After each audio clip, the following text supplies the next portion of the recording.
Captain Jake Morrison was drinking his morning coffee when the alarm started going off. He put down his cup and walked quickly to the bridge of the UES Liberty. The ship had been traveling through space for 3 months now, looking for new planets and life forms. So far, they had found nothing but empty space and rocks. "What's happening?" Jake asked, as he sat down in his captain's chair. Lieutenant Commander Amy Rodriguez looked up from her screen. Her face was pale. "Sir, we have a problem. There are ships coming toward us. Big ships." Jake looked at the main screen. At first, he saw nothing but stars. Then Amy pressed some buttons, and the view changed. Jake's mouth dropped open. In front of them was the biggest ship he had ever seen. It looked like a giant crystal tower floating in space. It was so tall that Jake had to crane his neck to see the top of it on the screen. "Wait, how big is that thing?" Jake asked. "About 10 miles long, sir," said Lieutenant Bobby Martinez from his station, "and there are more ships behind it, lots more." Jake counted 12 other ships, all smaller than the first one, but still much bigger than the Liberty. It was a good ship, but it was only 800 feet long.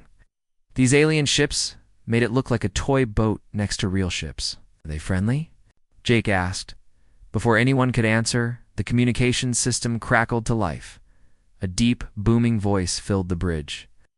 The voice spoke in a language that sounded like music mixed with thunder. "Fear not," Amy said, working at her console. "The universal translator is kicking in now." The alien voice became clearer. It was still deep and dramatic, but now they could understand the words. "Attention, small vessel of unknown origin. You have violated the sacred boundaries of the eternal and glorious Zephyrian Galactic Empire. I am Supreme Admiral Vexeta, of the Imperial Fleet, keeper of the 7 sacred stars, bearer of the golden sword of cosmic justice, and protector of the divine flame of ultimate truth." Amy bit her lip hard. Her shoulders started to shake a little bit. The voice continued. "You have committed a grave transgression against the eternal dominion of our glorious empire.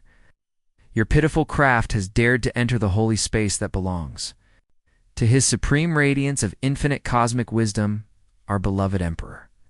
Lieutenant Commander Pete Johnson, who was standing near the engineering station, made a small snorting sound. He quickly covered his mouth with his hand, but it was too late. Amy heard him and had to turn away from her console to hide her face. Furthermore, the alien voice boomed on. "Your vessel's presence here is an insult to the magnificent beauty of our Imperial fleet and the sacred honor of our ancestors who conquered the stars in the name of everlasting glory." "Bye now, Dr. Lisa." Carter had arrived on the bridge. She was the ship's doctor and scientist. When she heard the alien's speech, her eyes went wide. She pressed her lips together, but Jake could see her trying not to smile. "You will immediately surrender your vessel to the infinite wisdom of the Zephyrian Empire," the voice continued. "Prepare to be escorted to our capital world, where you will face judgment by the High Council of Eternal Wisdom for your crimes." Against the cosmic order, Amy's face was turning red. She had her hand over her mouth, and her whole body was shaking. The other crew members on the bridge were starting to notice. They looked at the alien ship on the screen, then at Amy, then back at the screen. Jake tried to stay serious. He was the captain, after all. He had to handle this situation properly. But when he looked around the bridge and saw his crew struggling, not to laugh, he felt his own mouth starting to twitch. Jake said, pressing the communication button. "This is Captain Jake Morrison of the Earthship Liberty. Come in peace. We didn't know this was your space. We're just exploring." Silence. The alien voice boomed back. "Dare to speak?" "Without permission to Supreme Admiral Vexthera, keeper of the 7 sacred stars, bearer of the golden sword of cosmic justice, and protector of the divine flame of ultimate truth, your insolence knows no bounds." That did it. Amy burst out laughing. She tried to stop herself, but it was no use. Her laughter was so sudden and loud that everyone on the bridge turned to look at her. This made her laugh even harder. Pete Johnson started chuckling. Then Dr. Carter let out a small giggle. Within seconds, the entire bridge crew was struggling not to laugh out loud. "What is the meaning of this strange noise?" The alien voice asked. Are your crew members experiencing some form of distress? Is this a war cry of your primitive species? Jake tried to answer, but when he opened his mouth, he started chuckling too. The alien's serious, dramatic way of talking was just too much. Everything he said sounded like it came from a bad movie about space kings. "We're sorry," Jake managed to say, between chuckles. "Ack! We're not laughing at you. It's just that we're not used to such formal introductions." "Formal?" The alien voice sounded confused. "This is merely the proper way to address inferior beings who have violated Imperial space. Wait until you hear the full ceremony when you are brought before the High Council." Amy made a strangled sound as she tried to hold back another burst of laughter. Bobby Martinez was pretending to study his console very carefully, but his shoulders were shaking. "Look," Jake said, trying to sound serious, "we really didn't mean to trespass. We're from a planet called Earth. We're just trying to learn about the galaxy. We'll leave your space right now if you want." "Leave," the alien voice boomed. "Impossible. You have seen the sacred ships of the Imperial fleet. You've heard the holy words of Supreme Admiral Vexthera. You must now face the judgment of his supreme radiance of infinite cosmic wisdom." Dr. Carter whispered to Amy, "Did he just call himself Supreme Admiral? What his face again?" Amy nodded, still trying not to laugh. "I think he likes saying his full title." Furthermore, the alien continued, "Your strange behavior suggests that your species may be suffering from some form of mental disorder. This makes your case even more serious. You will be studied by our greatest minds to determine if you pose a threat to the cosmic order." The word "furthermore" said in such a dramatic voice was too much for Pete Johnson. He burst out laughing so hard that he had to sit down. His laughter was infectious, and soon the whole bridge was filled with the sound of humans trying and failing to stay quiet. "What is this noise?" The alien voice asked again. "Are you trying to communicate with us through these strange sounds? Is this some form of primitive music?" Jake wiped tears from his eyes. He had to get control of this situation. "We're very sorry, Admiral. We don't mean to be rude. It's just that your way of speaking is very different from ours. We'll come with you peacefully." "You will indeed," the alien voice said. "Prepare to be escorted by the magnificent ships of the Imperial fleet to the capital world of our glorious empire. There, you will learn proper respect for the cosmic order." After the communication ended, the bridge was quiet for a moment. Then Amy started giggling again. "Supreme Admiral Vexthera, keeper of the 7 sacred stars, bearer of the golden sword of cosmic justice, and protector of the divine flame of ultimate truth," she repeated in a dramatic voice. This set everyone off again. Even Jake couldn't help but smile. "Okay, people," he said, trying to sound like a captain again. "I know this is funny, but we need to be respectful. We're representing all of humanity here." "Yes, sir," Amy said, still grinning. "Should I record his full title in the ship's log? Just call him Admiral Vexthera," Jake said. "I don't think we have enough memory space for the full thing." As the alien ships began to surround the Liberty, Jake wondered what they were getting themselves into. One thing was certain: this was going to be interesting. The journey to the Zephyrian capital world took 3 days. During this time, the humans were kept aboard their own ship, but they were surrounded by the alien fleet. Captain Jake Morrison tried to use this time to learn more about their captors. On the second day, Supreme Admiral Vexthera contacted them again. This time, he wanted to arrange what he called cultural exchange sessions. Jake thought this might be a good chance to clear up the misunderstanding and maybe even make friends with the aliens. "We will send our cultural understanding officer to your vessel," the Admiral announced in his usual dramatic voice. "Commander Zefkala, bearer of the sacred knowledge of proper behavior, will teach your crew the correct way to act in the presence of Imperial greatness." Amy Rodriguez rolled her eyes when she heard this. She whispered to Pete Johnson, "I bet his business card is huge." An hour later, the alien shuttle arrived. It was shaped like a golden egg and covered in glowing symbols. When it landed in the Liberty's shuttle bay, Jake and his senior officers went to meet their visitor. Commander Zeph Kala stepped out of the shuttle, and the humans had to work hard not to stare. The alien was tall and thin, about 7 feet high, with purple skin that sparkled like it had glitter on it. He wore a long robe covered in medals and ribbons, and on his head was a hat that looked like a small crown with floating crystals around it. "Greetings, primitive beings," Commander Zef-Kala said in a voice that was almost as dramatic as the Admiral's. "I am Commander Zef-Kala, bearer of the sacred knowledge of proper behavior, keeper of the ancient ways of cosmic politeness, and teacher of the 17 sacred rules of imperial etiquette." Dr. Lisa Carter bit her lip so hard that Jake was worried she might hurt herself. Pete Johnson suddenly became very interested in studying the ceiling. "Welcome to our ship," Jake said, trying to be polite. "We're honored to meet you." "Honored." Commander Zef-Kala looked shocked. "You cannot be honored to meet me. Only beings of proper cosmic standing can experience honor. You are merely grateful for my presence." Amy made a small choking sound. She quickly covered it with a cough. "All right," Jake said. "We're grateful for your presence." Commander Zef-Kala nodded seriously. "That is better. Now let us begin your education in proper behavior. First, when meeting a being of imperial rank, you must bow exactly 47 degrees and hold the position for 30 seconds while reciting the greeting of cosmic respect." "The what now?" Pete Johnson asked. "The greeting of cosmic respect," Commander Zef-Kala repeated slowly, as if he were talking to children. "It goes like this. O great being of infinite wisdom and cosmic beauty, I am but a small speck of dust in the magnificent universe you grace with your presence." The humans looked at each other. Dr. Carter's face was turning red from trying not to laugh. "Do we really have to say that every time we meet someone?" Jake asked. "Of course," Commander Zef-Kala said. "Else would beings of lower rank properly show respect. Now let me demonstrate the correct bow." Alien bent forward at exactly 47 degrees and stayed there for 30 seconds while reciting the greeting. The humans watched in amazement. When he finished, he looked at them expectantly.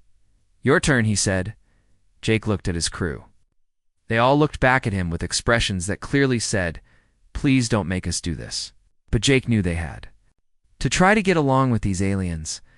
"Okay, everyone," Jake said. "Let's try it." The humans lined up and attempted to bow at 47 degrees. Amy used her tablet to measure the angle, which seemed to confuse Commander Zef-Kala. "Why are you using that device?" he asked. "To make sure we get the angle right," Amy explained. "You said exactly 47 degrees. You do not measure the sacred bow," Commander Zef-Kala said, looking horrified. "You feel it in your soul. The cosmic forces guide you to the correct angle." "Oh," Amy said, putting away her tablet. "Sorry." They tried again without the tablet. This time, everyone bowed at different angles and said the greeting at different speeds. Pete Johnson forgot the words halfway through and started making up his own version. "Okay. Great being of infinite wisdom and cosmic ... stuff. I am but a small ... thing in the magnificent universe you do things in." Commander Zef-Kala looked like he might faint. "This is terrible," he said. "Your species has no understanding of proper cosmic etiquette at all." After the bowing lesson, Commander Zef-Kala wanted to tour the ship. Jake assigned Dr. Carter to show him around, thinking that, as their scientist, she would be the most diplomatic. This turned out to be a mistake.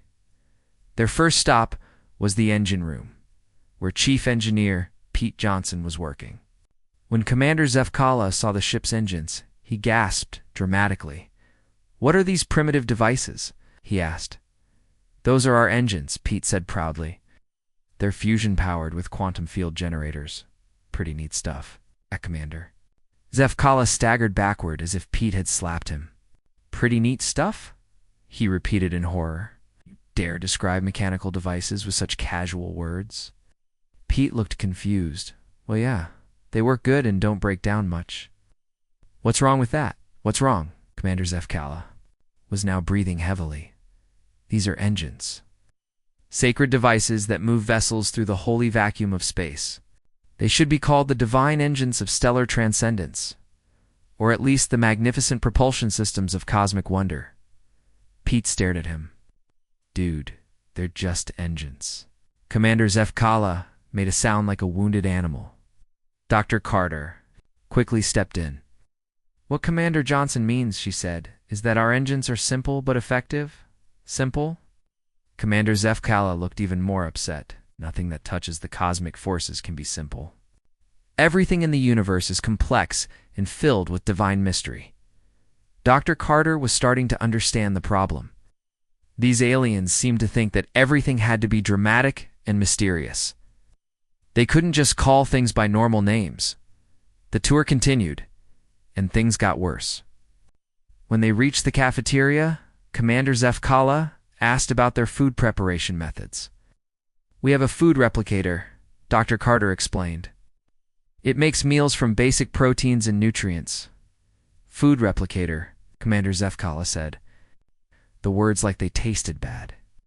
"You mean the sacred nourishment creation chamber?"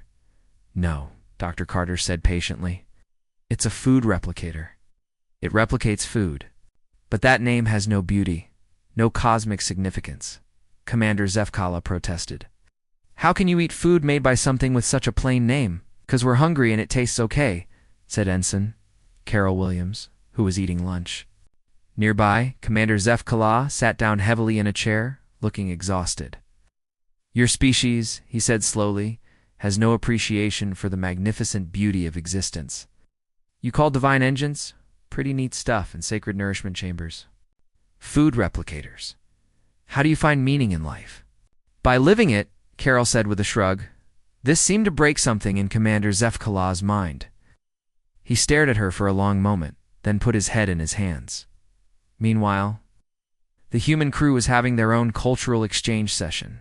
With some Zephyrian officers who had come aboard, Lieutenant Bobby Martinez was talking to a young Zephyrian named Subcommander Veltar. "So what do you do for fun on your ship?" Bobby asked. "Fun?" Veltar looked confused. "I do not understand this word. You know, fun? Things you enjoy doing when you're not working." "Ah," Veltar said. "You mean sacred recreational activities for the enhancement of cosmic awareness?" "Sure," Bobby said. "What kind of sacred recreational activities do you do?" "Well," Veltar said seriously, "every day at the hour of celestial reflection, we gather in the chamber of infinite contemplation to meditate on the divine mysteries of universal truth." Bobby waited for more. "And what? What else do you do for fun?" "That is all," Veltar said. "Meditation on the divine mysteries takes many hours and is very fulfilling." Bobby stared at him. "You meditate for fun? Don't you play games or watch movies or anything?" "Games?" Tar looked horrified. "You mean frivolous activities with no cosmic significance?" "Yeah, exactly," Bobby said. "Like card games or sports or jokes." "Jokes?" Veltar's eyes went wide. "You mean ... making light of serious matters?" "Sometimes," Bobby said. "Here, let me tell you one." "Why did the chicken cross the road?" Veltar leaned forward intently. "I do not know. Why did this chicken perform such an action?" "To get to the other side," Veltar waited. After a moment, he said, "And then what happened?" "That's it," Bobby said. "That's the joke I do not understand," Veltar said. "Where is the cosmic significance? What universal truth does this chicken's journey reveal?" Bobby tried to explain humor to the alien, but it was like trying to explain colors to someone who had never seen anything but gray. Every time Bobby told a joke, Veltar analyzed it for deep meaning that wasn't there. By the end of the day, both species were thoroughly confused by each other. The humans couldn't understand why the aliens made everything sound so dramatic and important. The aliens couldn't understand why the humans were so casual about everything. Commander Zefkala prepared to return to his ship. Before he left, he spoke to Captain Morrison. "Your species," he said sadly, "is clearly suffering from a severe case of cosmic awareness deficiency syndrome. This is worse than we thought. The High Council will need to prescribe intensive therapy." The Zephyrian capital world was unlike anything the humans had ever seen. As their ship approached the planet, Captain Jake Morrison and his crew stared at the main screen in amazement. The entire planet seemed to be covered in golden buildings that reached up into the clouds. Giant crystal towers sparkled in the sunlight, and floating platforms moved between the buildings like slow-moving cars. "It's beautiful," Dr. Lisa Carter whispered. "It's also really shiny," Pete Johnson added. like really, really shiny. Amy Rodriguez was working at her station, scanning the planet. "Sir, I'm detecting massive energy readings from those towers, and there seem to be millions of ships flying around down there." The Liberty was escorted to a landing platform that was bigger than most cities on Earth. As they landed, Jake could see thousands of Zephyrians waiting for them. They were all wearing colorful robes and holding what looked like glowing banners. "Welcome, committee," Jake asked. "More like a parade," Bobby Martinez said from his station. "Sir, they've got bands playing music and everything." Sure enough, as the humans stepped off their ship, they were greeted by the sound of alien music that sounded like a mix of orchestra and thunder.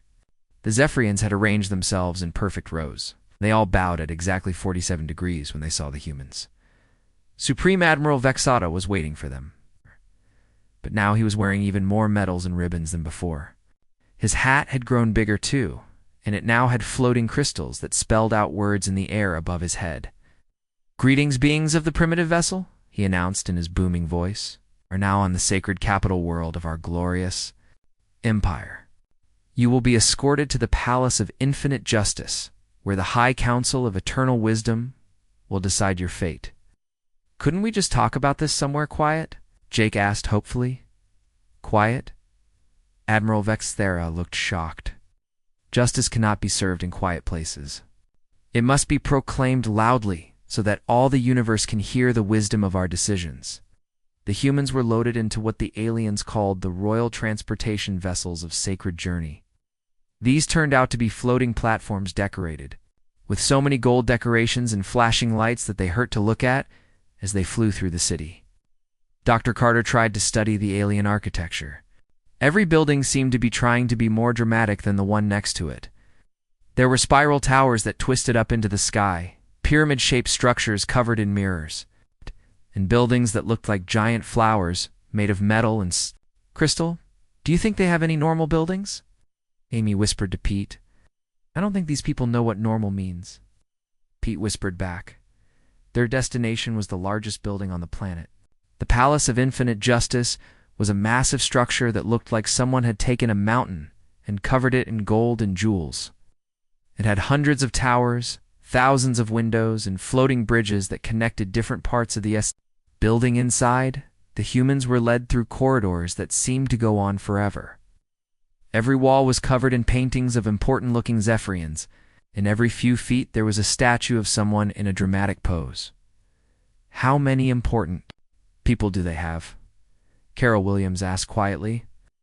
"I think they're all important," Bobby replied. "Or at least they think they are." Finally, they reached the courtroom. Jake's jaw dropped when he saw it. The room was enormous, bigger than any sports stadium on Earth. The ceiling was so high that it disappeared into shadows. The walls were covered in golden decorations that moved and changed colors. The judges sat on a platform that was raised so high above the floor that the humans had to crane their necks to see them.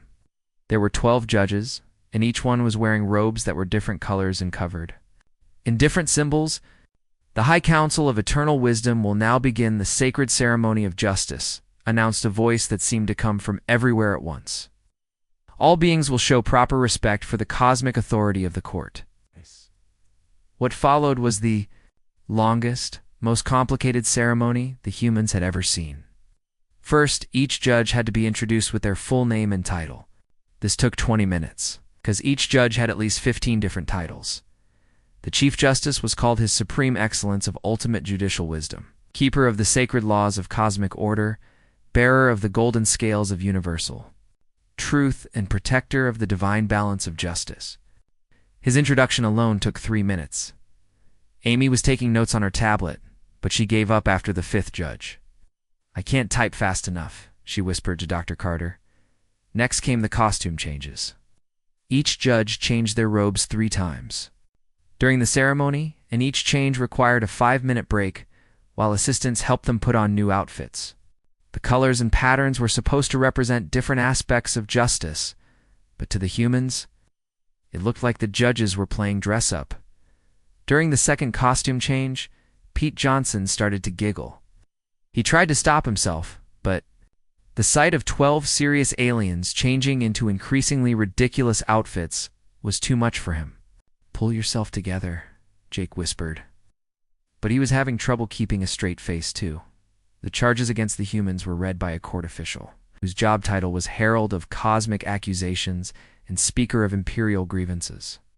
He stood up and began to read from a scroll that unrolled all the way to the floor. The beings from the primitive vessel are accused of the following crimes against the cosmic order, he announced dramatically. First, insufficient reverence for cosmic authority.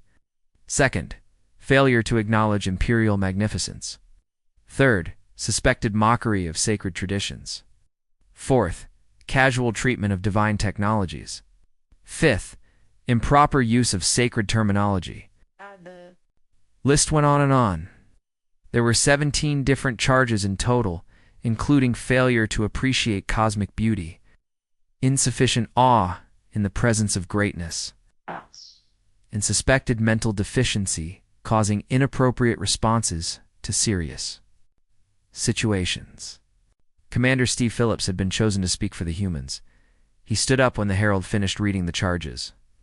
Your Honors, Steve began, trying to sound respectful. We didn't mean to offend anyone. We're just from a different culture. We do things differently on our world. Differently? The Chief Justice leaned forward, his voice echoing through the huge room. You mean you deliberately choose to ignore the proper cosmic order? This makes your crimes even worse. No, sir, Steve said patiently. We just don't have the same customs. You do. Where we come from, we speak more casually, and we don't use titles for everything. No titles. Another judge gasped. How do you know who is important and who is not? We figure it out by talking to people and getting to know them. Steve explained. This caused an uproar among the judges. They started talking to each other in shocked voices, and the court assistants began running around looking upset. Order in the court, the Chief Justice called out. This is highly irregular. The accused claims that their species determines importance through casual conversation rather than proper titles and cosmic rank. The trial continued for hours. Every time Steve tried to explain human culture, the judges became more confused and upset. When he mentioned that humans sometimes made jokes about serious things, the judges looked like they might faint. The breaking point came when the Chief Justice announced the sentence. He stood up, and his robes changed color to deep purple, while dramatic music played from hidden speakers. After careful consideration of all evidence and cosmic wisdom, he declared, this court finds the accused beings guilty of all charges. They will be sentenced to contemplation in the chamber of eternal reflection until they learn proper respect for the majesty of the universe. He paused for dramatic effect, then continued. They will remain in the chamber until they can demonstrate full understanding of cosmic etiquette, proper reverence for imperial authority, and complete appreciation for the divine beauty of the universal order. The sentence was too much for the humans. Amy started giggling first, then Pete, then Dr. Carter. Within seconds, the entire human delegation was laughing so hard that tears were running down their faces. The chamber of eternal reflection, Amy managed to say between giggles. Really? This made everyone laugh even harder. The idea of being punished by thinking about how awesome the aliens were struck them as the funniest thing they had ever heard. The judges stared at the laughing humans in complete shock. They had never seen anyone react to a serious court sentence. With laughter before, what is the meaning of this behavior? The Chief Justice demanded. You mocking the sacred judgment of this court? Jake tried to answer, but he was laughing too hard to speak. Steve attempted to explain, but every time he tried to say, Chamber of Eternal Reflection, with a straight face, he started giggling again. Dr. Nancy White, the ship's psychologist, finally managed to stop laughing long enough to speak. Your Honors, she said, wiping tears from her eyes, I think there's been a cultural misunderstanding. In human culture, we sometimes laugh when we're nervous or when something strikes us as ... unusual. The Chief Justice looked offended. There is nothing unusual about the Chamber of Eternal Reflection. It is a place of great beauty and cosmic significance, where beings contemplate the mysteries of the universe. The Chamber of Eternal Reflection turned out to be the most comfortable prison the humans had ever seen. Each crew member had their own room that was bigger than their quarters on the Liberty. The beds were soft, the food was delicious, and there were windows that showed beautiful views of the alien city. This is supposed to be punishment? Pete Johnson asked as he stretched out on a bed that felt like it was made of clouds. I think their idea of cruel and unusual punishment is making us stay in a 5-star hotel, Amy Rodriguez replied from the next room. Captain Jake Morrison was studying the situation carefully. They had been in the chamber for 2 days now, and he was starting to understand something important about their captors. The Zephyrians seemed to take everything so seriously that they had forgotten how to think clearly. On the 3rd day, Jake called a meeting in the main room of their prison. All the senior officers gathered around a table that was made of some kind of crystal that changed colors when you touched it. I've been thinking about our situation, Jake said, and I think we might have more power here than we realize. Do you mean? Dr. Lisa Carter asked. Think about it, Jake said. These aliens are completely confused by us. They don't understand why we laugh, why we use simple words, or why we don't care about titles and ceremonies. But what if that's exactly what we need to get out of here? Lieutenant Bobby Martinez leaned forward. You mean use our sense of humor as a weapon? Not a weapon exactly, Jake said. More like a tool. These people are so caught up in their own drama that they can't see how ridiculous they sound. If we help them see it. Dr. Carter nodded slowly. I've been watching the guards. Every time we laugh or make a casual comment, they look confused and upset. It's like their whole worldview is built on everything being serious and important. Exactly, Jake said. And if we can shake that worldview, maybe we can get them to listen to reason. Amy grinned. So you're saying we should out-ridiculous them? Something like that? Jake said. No, but we have to be smart about it. We can't just make fun of them. We need to show them that there's another way to live. Their plan started small. When the guards brought their meals, humans began responding to their formal announcements with increasingly casual replies. Behold, beings of lower cosmic rank, the guard would announce dramatically. The sacred nourishment of divine sustenance has been prepared by the master chefs of culinary perfection. Thanks for the food, Jake would reply with a smile. Looks great.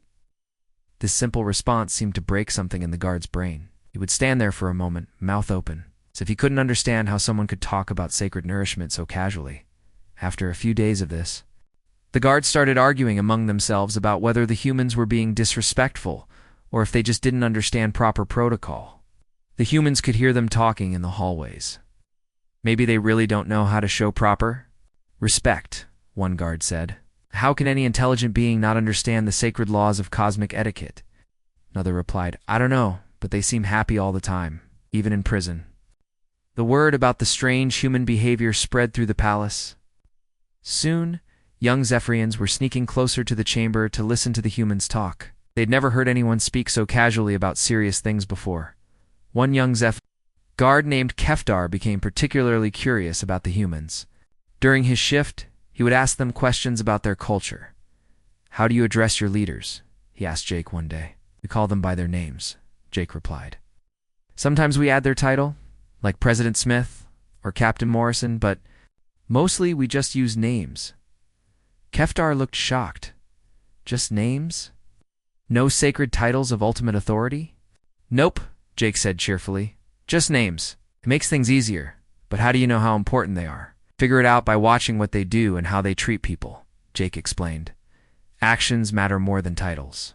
This concept seemed to blow Kefdar's mind. He spent his entire shift thinking about it, and the next day he came back with more questions. What do you do when you make mistakes? He asked. We say sorry and try to fix it, Amy answered. No big deal. No sacred ritual of cosmic forgiveness? No, Amy laughed. We just apologize and move on. Kefdar was quiet for a long time. Finally, he said, Yesterday I spilled water on my uniform. I had to perform the ceremony of purification and renewal, which took 3 hours. You're saying I could have just said sorry? Pretty much, Amy said, unless you spilled it on someone else. Then you'd help them clean up too. Word of these conversations reached the High Council. Decided that the humans needed to meet with the Emperor himself. If anyone could cure them of their cosmic awareness deficiency syndrome, it would be his supreme radiance of infinite cosmic wisdom. The meeting was scheduled for the following week, and the humans spent their time preparing. But instead of preparing, to be more respectful, They prepared to be more human. Remember, Jake told his crew, we're not trying to insult them. We're trying to show them that there's more than one way to live. Be polite, be friendly, but be yourselves. On the day of the meeting, the humans were escorted to the Imperial throne room. If the courtroom had been impressive, the throne room was beyond description. It was the size of several football fields, with a ceiling that seemed to reach into space itself. The walls were covered in moving pictures that showed the history of the Empire. And the floor was made of crystal that reflected everything like a mirror.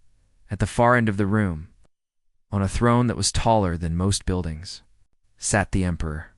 His supreme radiance of infinite cosmic wisdom was wearing robes that changed color constantly, and his crown was so big and covered in so many floating decorations that Jake wondered how he could hold his head up.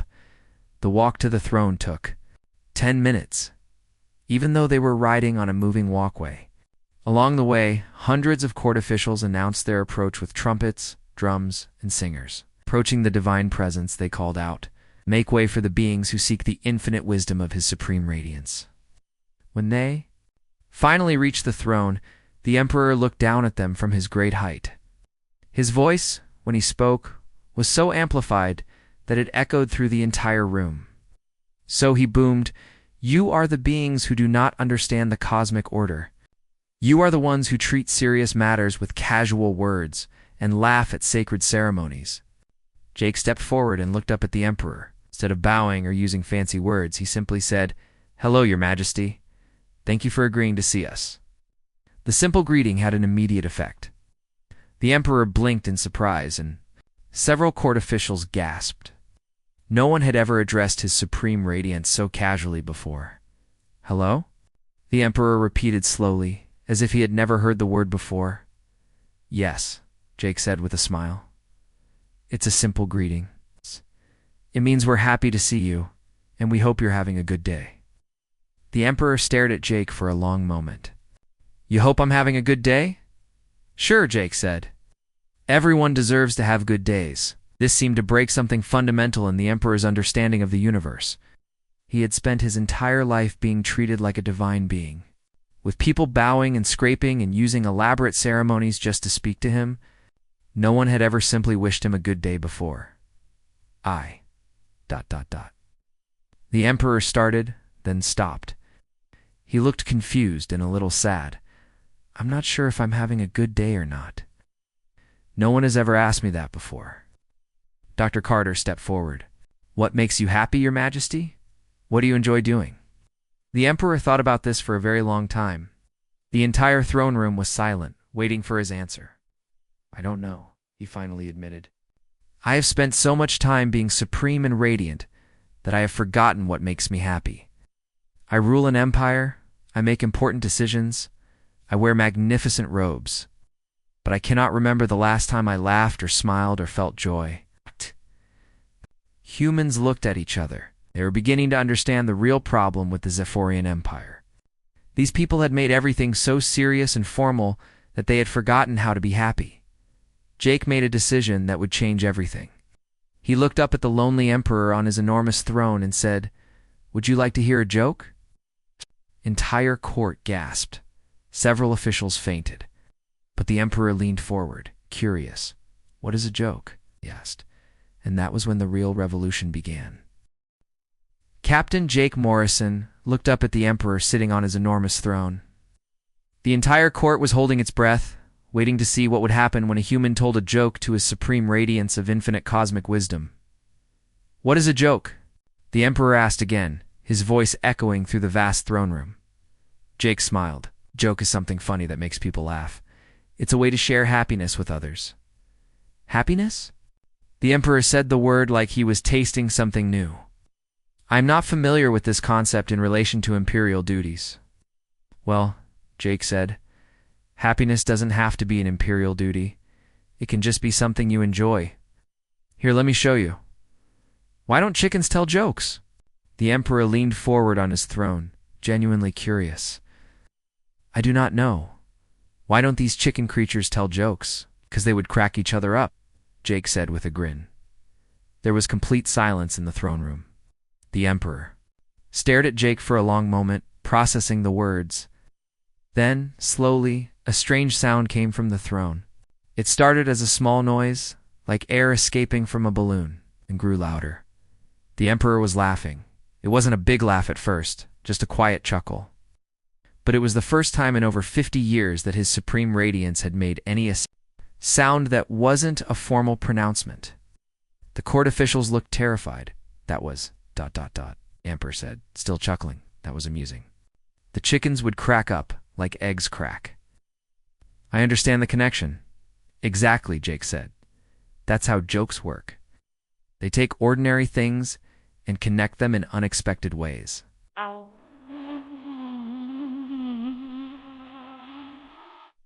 The Emperor thought about this. Do you know more of these? Jokes. Before Jake could answer, Dr. Nancy White stepped forward. Your Majesty, may I ask you something? When was the last time you did something just because you wanted to, not because it was your imperial duty? The Emperor was quiet for a very long time. I cannot remember, he finally said. Everything I do is for the Empire. Every word I speak is a formal decree. Every breath I take is measured and proper. That sounds exhausting, Amy Rodriguez said sympathetically. It is, the Emperor admitted, and his voice was much quieter now. I am very tired. Dr. Carter walked closer to the throne. Your Majesty, what if I told you that our ship has people who are leaders, but they also laugh and play games and eat pizza and watch movies? Pizza? The Emperor asked. Movies? What are these things? Pizza is delicious food that you eat with your hands, Pete Johnson called out, and movies are stories with pictures that move. The Emperor looked shocked. You eat with your hands? But that is not proper cosmic etiquette. Sometimes the best way to eat pizza is with your hands, Pete said. It tastes better that way. This idea seemed to fascinate the Emperor. He'd spent his entire life eating with special ceremonial utensils made of precious metals. The thought of eating something with his hands was revolutionary. One of the court officials, an elderly Zephyrian named High Advisor Kethmala, stepped forward nervously. Your Supreme Radiance, surely you cannot be considering the adoption of primitive eating customs. The Emperor looked at his advisor. For the first time, he really saw how the old alien looked. Kethmala was wearing robes covered in so many metals and decorations that he could barely move. His hat was so tall and heavy that his neck was bent. From carrying it, he looked miserable. Kethmala, the Emperor said, are you happy? The advisor looked confused. Happy, your Supreme Radiance? I serve the Empire with cosmic devotion. Happiness is not relevant to my duties. But do you enjoy your life? The Emperor pressed KETH single quotes Mala, thought about this question for a long time. I do my duty, your Supreme Radiance. I have not considered enjoyment. The Emperor stood up from his throne. This was such an unusual event that several guards started forward, thinking something was wrong. He walked down the steps slowly, his enormous robes trailing behind him. I want to try this pizza, he announced. The court erupted in shocked whispers. The Emperor had never expressed a personal desire before. Everything he did was supposed to be for the glory of the Empire. Jake looked at his crew. They were all thinking the same thing. This was their chance to really help these people. Your Majesty, Jake said, we have pizza on our ship. Would you like to visit? The very idea of the Emperor leaving his palace to visit a foreign ship was so shocking that 3 more officials fainted. But the Emperor nodded eagerly. Yes, he said. I would like that very much. The trip to the Liberty was unlike anything the Zephyrians had ever seen. Instead of a formal procession with hundreds of guards and musicians, the Emperor walked casually with the humans, asking questions about everything he saw. What is that building used for? He asked, as they passed a simple storage facility. Storage, Amy replied. Just storage? It has no cosmic significance? Nope. Just a place to keep stuff. The Emperor stared at the plain building with fascination. Wonderfully simple. On the ship, the humans introduced the Emperor to pizza, which he ate with his hands, despite the horrified looks from his advisors. He also watched his first movie, a comedy about friendship and adventure. He laughed so hard at the funny parts that his crown fell off. This is amazing, he said. wiping tears of laughter from his eyes. These characters care about each other just because they are friends. No titles, no cosmic rank, just friendship. That's right, Dr. Carter said. Friendship doesn't need titles. Over the next few days, word of the Emperor's behavior spread.